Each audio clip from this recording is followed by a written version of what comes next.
বাংলা সংবাদ।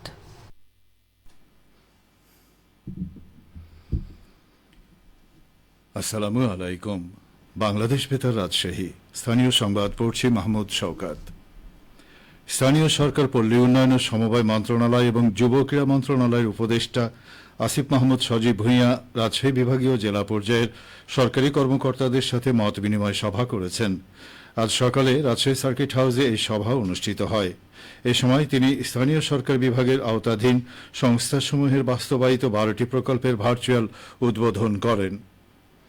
এর আগে উপদেষ্টা একদিনের সরকারি সফরে রাজশাহী সার্কিট হাউসে উপস্থিত হলে তাকে গার্ড অফ অনার প্রদান করা হয়।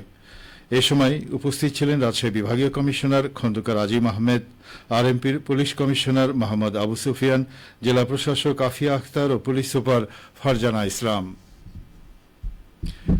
যুব ও ক্রীড়া মন্ত্রণালয়ের উপদেষ্টা আসিফ মাহমুদ সজীব ভূঁইয়া আজ নাটোরের কানাইখালীতে নাটোর সদর উপজেলা মিনি স্টেডিয়াম উদ্বোধন করেছেন।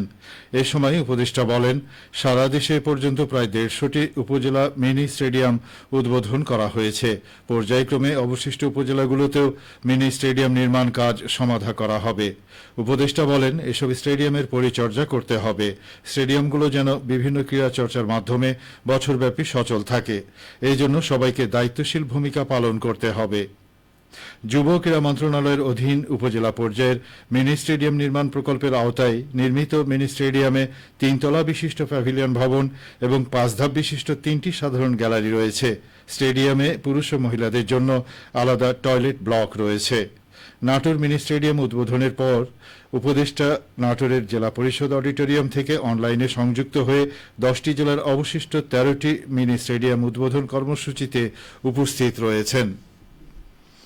অনুষ্ঠানে অন্যান্যের মধ্যে উপস্থিত আছেন যুব ক্রীড়া মন্ত্রণালয়ের সচিব মোহাম্মদ মাহবুবুল আলম, স্থানীয় সরকার বিভাগের সচিব মোহাম্মদ রেজাউল মাকসুদ জাহেদি, জাতীয় ক্রীড়া পরিষদের সচিব মোহাম্মদ আমিনুল ইসলাম, নাটোরের জেলা প্রশাসক আসমা শাহিন, অতিরিক্ত police super Mohammad Iftekhar Alam.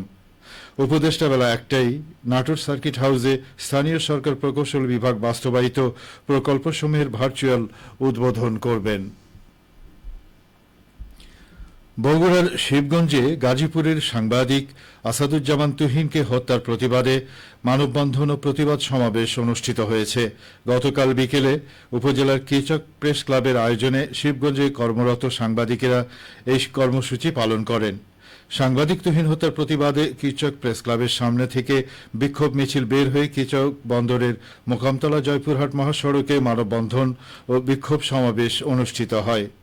কিচক press ক্লাবের সভাপতি আব্দুল ওয়াদুদের সভাপতিত্বে মানববন্ধনে বক্তব্য রাখেন শিবগঞ্জ প্রেস ক্লাবের সভাপতি আব্দুর রউফ রুবেল।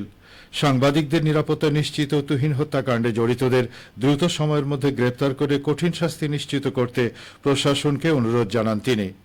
সমাবেশে বক্তারা বলেন, সাংবাদিকদের নিরাপত্তা নিশ্চিত করতে অন্তর্বর্তী সরকার ও প্রশাসন ব্যর্থতার প্রমাণ দিয়েছে।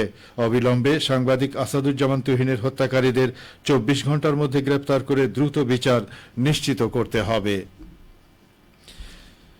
নওগাঁয় চলতি মৌসুমে 128টি উন্মুক্ত জলাশয়ে 3,826 মেট্রিক টন বিভিন্ন প্রজাতির মাছের পোনা অবমুক্ত করা হয়েছে। জলাশয়ের মোট আয়তন 1,530.57 হেক্টর। এছাড়া বিল নার্সারিতে 49.44 মেট্রিক টন মাছের পোনা অবমুক্ত করা হয়েছে। মৎস্য অফিসের দেয়া তথ্যমতে জেলায় সংস্কারকৃত অভয়াশ্রমের সংখ্যা 15টি। স্থাপনকৃত বিল নার্সারির সংখ্যা 22টি। মোট উপকারভোগীর সংখ্যা প্রায় 2 লাখ।